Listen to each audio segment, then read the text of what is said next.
Welcome to Revelation Unraveled. I'm your host, William Tapley, also known as the third eagle of the apocalypse and the co-prophet of the end times. On this program, I want to talk about the 4 barriers to the Antichrist. In my last video, I gave you the date for Armageddon, which will be in October-November of the year 2017. But before then, many other important events must occur, including the public appearance of the Antichrist. And before the Antichrist can appear, 4 great barriers must be removed. Now in Thessalonians, St. Paul describes the barriers which are holding back the public appearance of the Antichrist. In 2 Thessalonians, St. Paul writes, "And now you know what withholds that he," that is the Antichrist, "might be revealed in his time." Now his time is the time we are living in today, that is the end times. And notice St. Paul says what withholds him. In other words, this is not a person which St. Paul is talking about. And in the next verse, St. Paul writes, "For the mystery of iniquity already works. Only he who now holds will hold until he be taken away." Now St. Paul is talking about an individual who is holding back the Antichrist. And the mystery of iniquity not only refers to the Antichrist, but the evil system associated with the Antichrist. Actually, there are 4 great barriers to the Antichrist. And in the book of Revelation, St. John is much more specific as to their nature and how they will be removed. Now, the first great barrier to the Antichrist is the United States. And St. John writes, "And they," that is the merchants of the world, "cast dust on their heads and cried, Woe, woe, that great city, which is Babylon/America, wherein all were made rich who had ships at sea," an obvious reference to capitalism, "by reason of her prices, for in 1 hour she is made desolate." It's hard to think of this destruction of America as anything other than a nuclear war, because in 1 hour she is made desolate. So part of the what, which St. Paul refers to, is the United States of America.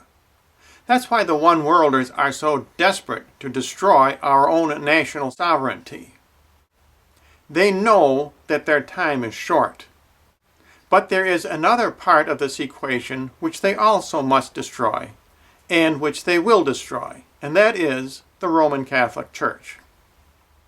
St. John describes this destruction of the Roman Catholic Church in chapter number 11.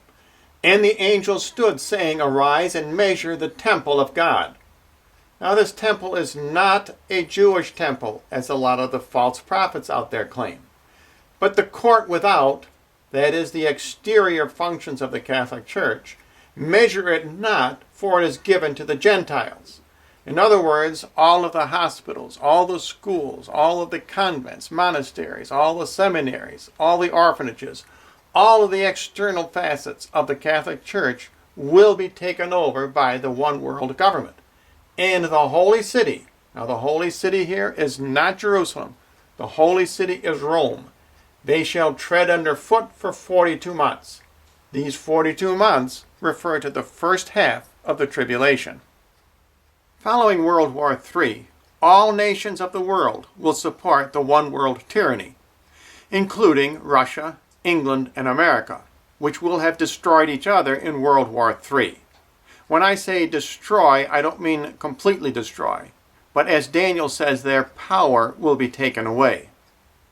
At this same time, the Catholic Church will also be taken over by the one-world government and will head up the one-world religion. Following the destruction of these 2 great forces in our society, then God will send his last hope to mankind, and that is the 2 prophets, Enoch and Elijah. They will preach repentance to mankind, both Jews and Gentiles, for 3½ years. But ultimately they also will be assassinated, thus eliminating the last of the four great barriers to the Antichrist. And when they, that is Enoch and Elijah, shall have finished their testimony, the beast that ascends out of the bottomless pit shall make war against them, and shall overcome them, and kill them. Notice it is the beast that ascends out of the bottomless pit that assassinates Enoch and Elijah. It is not the Antichrist, as the false prophets will tell you. The Antichrist is the beast that comes up out of the sea. The beast which comes up out of the sea, in other words, the Antichrist, cannot make his public appearance until all four barriers have been removed, including Enoch and Elijah. So what will happen to these four barriers to the Antichrist? That is what will happen. Once the four barriers are removed, St. John describes the Antichrist. And I saw a beast come up out of the sea, having 7 heads and 10 horns, and upon his horns 10 crowns, and upon his heads names of blasphemy.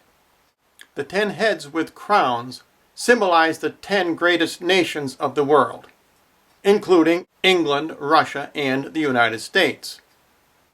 The crowns indicate their national authority. And even now, the New World Order is trying to divide the planet into 10 different regions. The 7 heads with names of blasphemy refer to the 7 world's greatest religions, headed up by the false prophet, who will undoubtedly be a high-ranking official of the Catholic Church, possibly even Pope Benedict, who will apostatize from his faith and support the one-world communist tyranny. Of course, you need to realize that we can mitigate these disasters, but we cannot prevent them. They are a part of Bible prophecy. And remember, as I have been saying all along, God does not reveal the future to us in order to scare us, but to prepare us. And if you would like more information, simply write to the address you see on your screen.